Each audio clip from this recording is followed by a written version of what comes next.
were you work together because you're married? How does that work?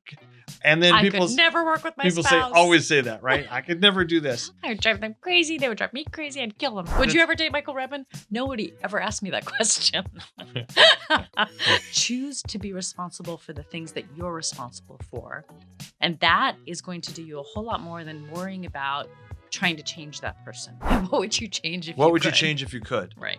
And then the flip side of that is, would you be willing to get married if those things never change? Right. We talk about in advertising, again, the mind justifies what the heart wants, right? Hi, I'm Michael Redmond. And I'm Catherine Redmond. And in today's podcast, we're going to try and answer the question that we get all the time. How can you two be married together and work together? Because people say all the time, I would kill my spouse. Yeah.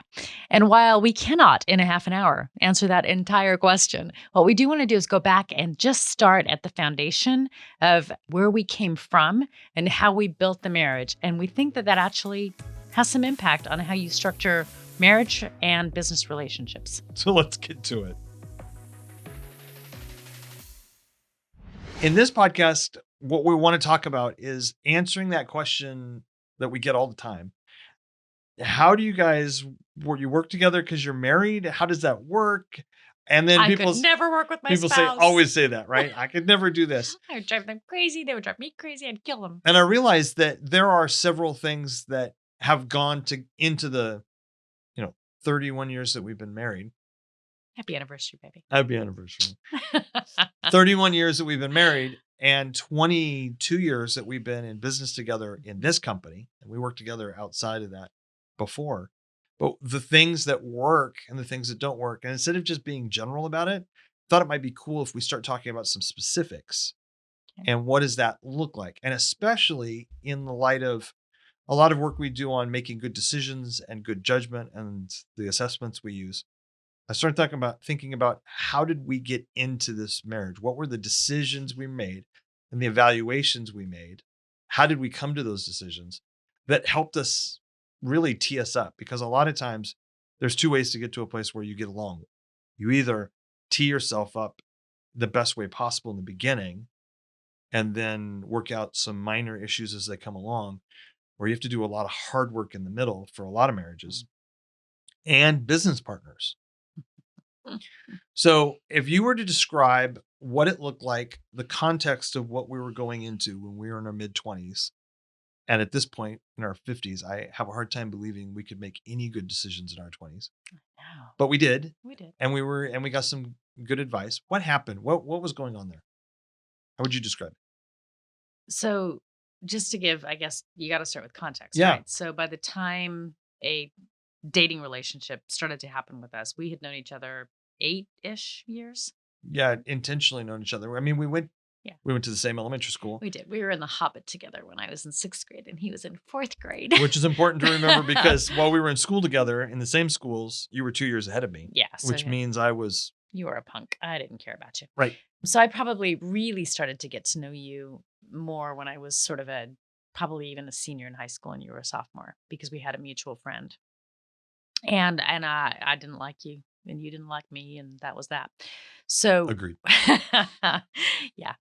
So when we started dating, I think one of the things that was really interesting is for me, and I don't know if you would say this for you, but for me, I was terrified, not just because, you didn't fit the perfect image of what I thought I was going to marry. Right. And you didn't. I was far from that. You were far from that. But also because I had enough experience making bad decisions that I didn't trust myself. So that meant that even though my heart fell for you, I approached it a little bit differently and asked much harder questions. And I think that has served us well. And I think you did the same. I mean, we talk about in advertising, again, the mind justifies what the heart wants, right? So win the heart and the mind will follow. The mind will follow. And there was definitely that. I don't want to assume that there wasn't that, but we set ourselves up a little bit differently. Yep. Both in the dating, lots of deep conversations, but then also we chose to do something that not very many people do when we decided that this was serious. And that is that we did pre-engagement counseling. So we already knew each other. Mm-hmm. We went from acquaintances to peers that in a peer group. Yep. And then we went from not getting along to slowly getting along to being friends. Yeah, absolutely. And then all of a sudden, out of nowhere, literally out of nowhere, Going it from bolt of lightning moment, not right? not only not being interested in one another, but not even it wasn't even on our radar. Like didn't even think about it for Nope. either one of us. So we weren't even thinking I'm not interested in the other. We just didn't think about each other. It wasn't even a consideration. Like, man, like that's would you ever date Michael Redmond? Nobody ever asked me that question. It was not a question I was being asked. Yeah, and vice versa. Yeah. So then all of a sudden at the fateful wedding, in Thanksgiving weekend of 1991. On the Alameda de las Pulgas. I always loved that we connected on the Avenue of the Fleas. The Avenue of the Fleas. Who names it? Who names something the I Avenue mean, of it the gave me a Fleas? new itch. I don't know. See, Yeah, I don't think I've ever said that one before. That's a whole new one. Yeah. So we fall in love. We're shocked at it. But we didn't just go, I've got all these emotions. We didn't go, I've got all this history. I'm going to run away from it. Or I'm just going to ignore everything. Everything's different now. We were like, we didn't want to make bad decisions that we'd made because we'd already made poor decisions in dating. Well, yeah. And I can remember, 3 days in, we're driving to a concert and we had a conversation about like, I'm not dating to date. This is like, we're either going to figure this thing out and head towards marriage, or we're going to not figure it out and end it quick. And so even that intention of saying, we're going to take this relationship very seriously and figure out, is it something or is it not? Well, and that surprises some people sometimes that we had that qualifying question. We did. I mean, it sounds like a sales call in my mind now at these days. It's like, okay, I need to qualify you in or out of the funnel. Yeah. And actually, having said that, that was 24 hours later. So this was Sunday night or maybe Monday night, maybe 48 hours. Let's say 48 hours. It was quick. Yeah. It was quick. But that was I don't want to waste my time getting into something again that might hurt my emotions, vice versa, and waste a bunch of energy when we're not at least going, are you just in this just to have fun, or are you looking for something more in your life? Yep. So we qualified that. That was a qualifying question. And that's a really good thing in any kind of decision-making process. Clearly in life and in business is, are your ultimate goals in this conversation similar? Are they similar? Yeah. And are they similar enough that they can be negotiated, or are they maybe the exact same thing? Like, okay, well, at least we're headed in the same direction right now. Then you and I went into a process where we dated for a while just to see. Yep. But then when we decided this was getting more serious, we did this weird thing because both of us were involved in our faith and our church already.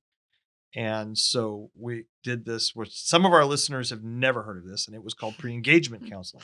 Like before we tell the world that we're going to get married, a lot of people have let's make sure this is a good decision. Yeah, a lot of people have heard of marriage counseling, but pre-engagement counseling, it's amazing how many people at 31 years later, 32 years later after that are still surprised. Like, I've never heard of that.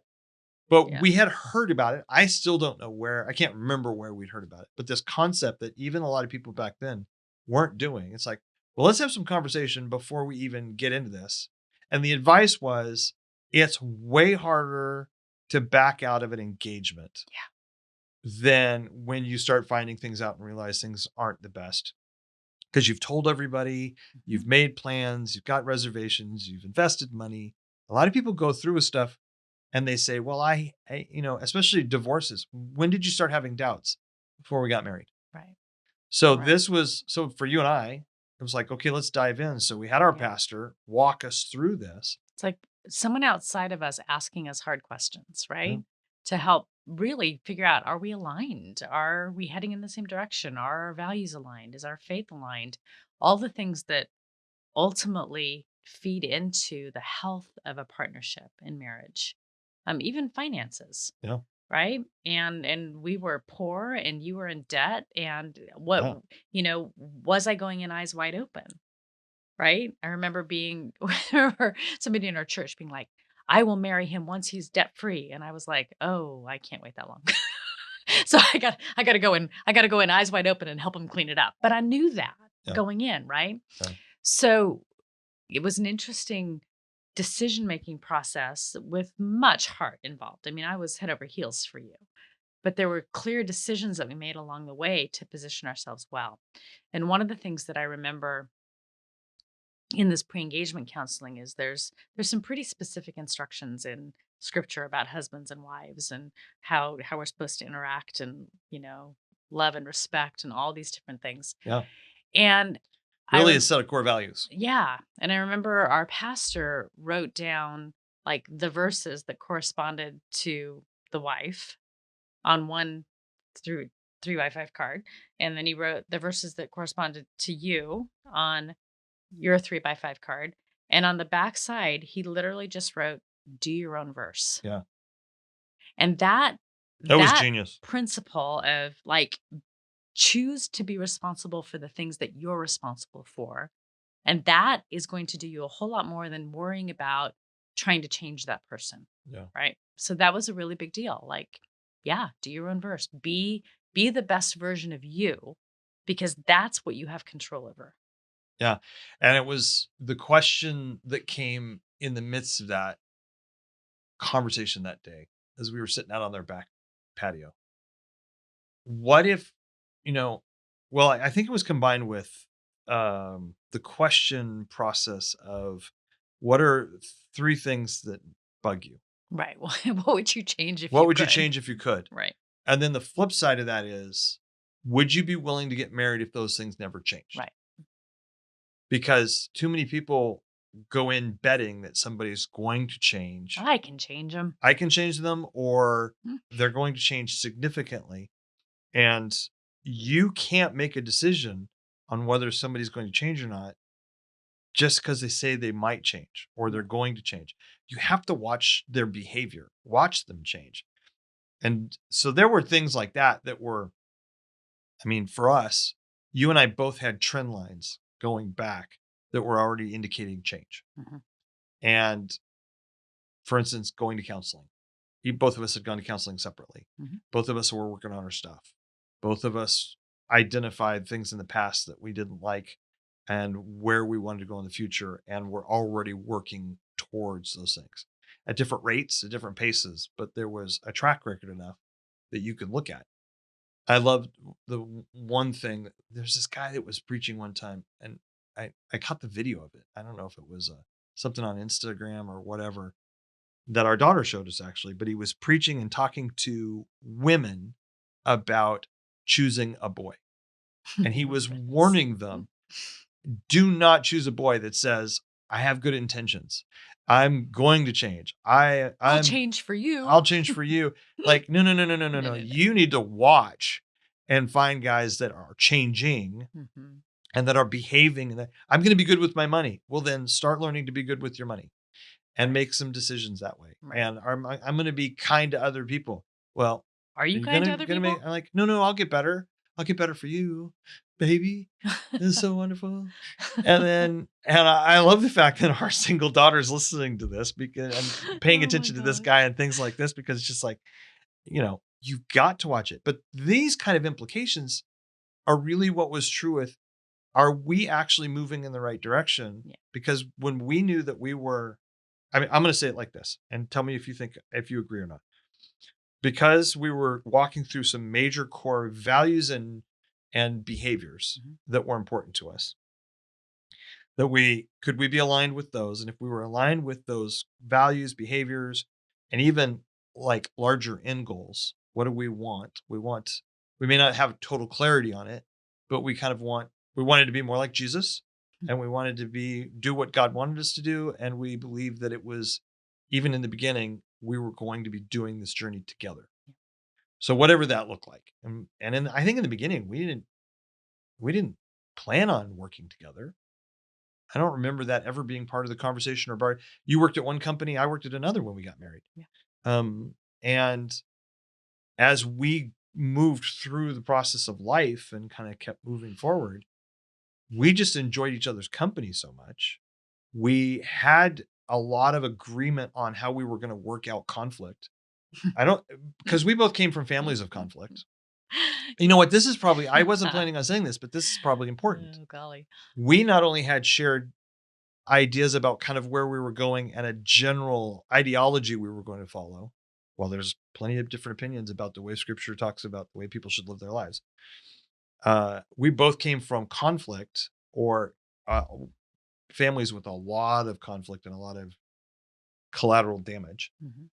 So we started working. One of the things we were working on is how to communicate. And we demonstrated that through the entire time of our dating from almost the beginning of, okay, we're going to talk about this. This has got to get out on the table. If this is a no-go, then we need to know now. We kind of had multiple iterations of that, digging deeper and deeper into the dirt. We did, and I will say it was not easy. No, it Like, wasn't. It was hard. because our modus operandi on conflict was completely opposite, right? I came from the you close the door, you don't talk about it until everything settles, and then you still don't talk about it, it just goes away. Yeah. And you came from the we're going to hash this stuff out and we're going to yell and scream. I mean, that was your family, right? Well, So but they yelled and screamed, but but didn't solve the never solved conflict. anything. Right. And so, all that to say, like, we were doing those things intentionally, but I don't want anyone to think that because we agreed, it was easy. No. No, we agreed and it was really hard work. We agreed that we were going to continue to We grow agreed and on the work principle of on yes. working out conflict. Yeah. And we continued in our marriage. We've always continued to grow Mhm. and be committed to how do we have the hard conversations and how do we do it in a way that brings truth and peace and life Yep. and honors one another and allows each other to maintain our dignity Yeah. in the midst of that. And we continued to, but we didn't even know some of those words when we got married, but we just kept learning and we kept acquiring new tools for the toolbox. I would apply all of this. I mean, this is all goes back to now that story on how is it that we work well together? How is it that what are the principles that we can apply and to help other people? It's not just, well, Michael and Catherine We got are lucky. unique and we got lucky. I mean, we are and we did. But it's more than Fair. that. Because there's a lot of things that you can do that say, if you can agree on how to have disagreements, if you can agree that you're moving in the right direction, if there's a list of questions and concepts about core values and behavior and conflict management and things like that, Mhm. that you could ask, that's a phenomenal thing right there in marriage. Now, let's just stop a minute. You might be listening today. People might be listening because they're actually thinking about getting married. I think that's going to be the small minus or Yes. small number because most people listening to a business podcast and they're like, why am I listening to all this marriage stuff? People who are thinking about getting into a business partnership. This applies to that. And Absolutely. we'll swing back again in the middle of that. And here's what I'm really passionate about is folks that are mid-season in life and their kids are thinking about getting married. Mm. And this is some really golden stuff that you could give to your kids about questions to ask and things to think about before they even say, this is the person for me, Mhm. and get into something that it ultimately isn't going to end or has decreased odds in ending well. And then you ride the journey out in marriage and figure out what that looks like. The other part is you might be in a place where you're like, well, we didn't choose the best and we've had rocky roads, but we love each other. We're committed to our marriage. And you're in a process of changing in the marriage. Like, what can I do to tool our marriage up to move so that we can continue to partner? Because I have this dream of partnering with my spouse. But if we do it right now, we'll kill each other. And that wouldn't work. But there's a place where this actually could work if you wanted it enough, if there was a fire in your belly to want that enough, and you were willing to pursue what do I have to figure out? Where do we have to grow Mhm. to make this work? And there's several different ways to do that. But going back to business partnerships, all these things really are tandem in a very it wasn't planned this way, but the book, the Partnership the charter. partnership charter. Yeah, I was just thinking about that. This is so for anybody who's listening right now, if you're thinking about a partnership, business partnership, if anybody that you know is thinking about a business partnership, this is absolutely a book that you need to read. We recommend it to anybody, and we have used it ourselves because it really walks through what are your goals, what are your objectives, what is your communication style. Let's have conversations about these things. Mhm. And then even writing up an agreement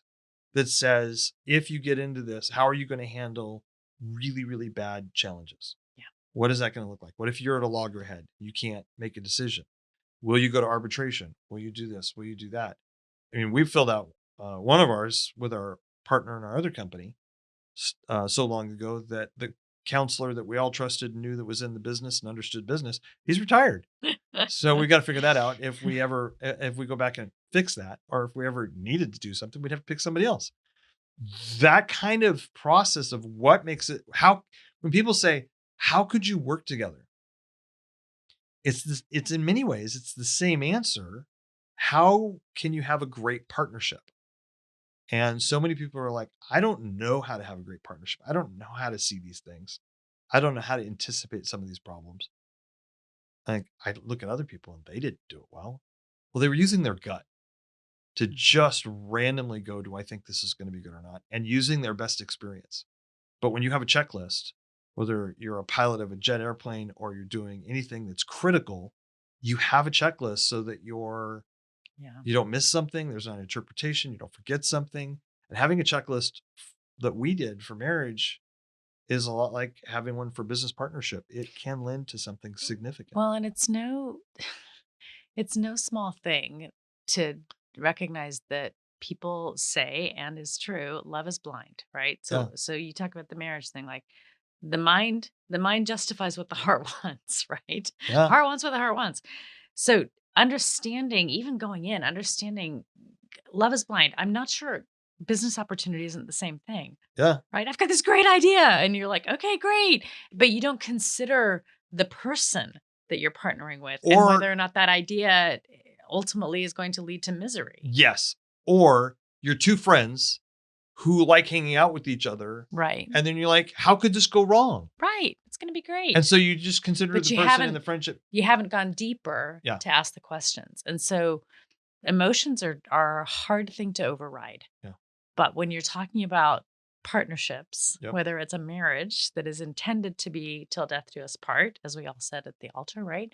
Or it's a business partnership where maybe it doesn't have to be till death do you part, but you sure don't want it to cause you pain, agony, and suffering if you can help it. Yeah. Then asking the questions and making the decisions and laying a foundation early on that is both a combination of making sure you're aligned with the other person, but then also a commitment to be the best version of who you are and to continue to grow and learn and be shaped so that ultimately you are contributing and not detracting from what this is meant to be. So I think in both circumstances, that's a really, really important thing is just the fundamental questions of what actually causes two human beings to be able to succeed in a marriage, in a partnership. Yeah. Yeah. There's lots of other things that go into the recipe of our marriage and our successful marriage and being successful business partners. But I think this whole idea of choosing is what I want to talk about today. I think it's really cool. And I just am still incredibly grateful and appreciative that you were willing to do the hard work in the beginning with me. And it's paid off. So thank you. And vice versa. Absolutely. It's a good time. We're a good time.